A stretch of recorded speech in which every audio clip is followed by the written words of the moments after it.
Dobro jutro. Ja sam Gordana Matić. Čulo sam da su ovdje najbolji čevosi u gradu, pa... Ja sam Lana mislio da ti preuzmeš radnju. Zato nemoj se ljutiti, ali nisam magistrirala da pečem ćevap. Samo da pozdravim velikog maga. Kako je Halde? Kako se nese? Je dobro? E pa sada mi konačno mogu reći koji su najbolji čevosi u Sarajevu.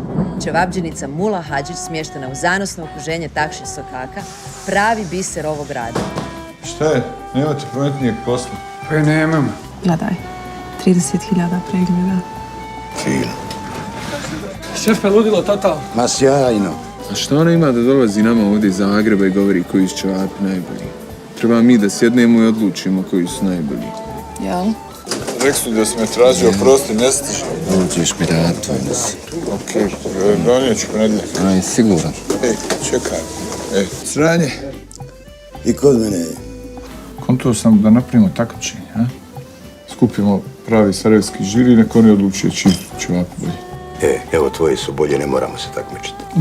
Moramo. I da stavimo na internet.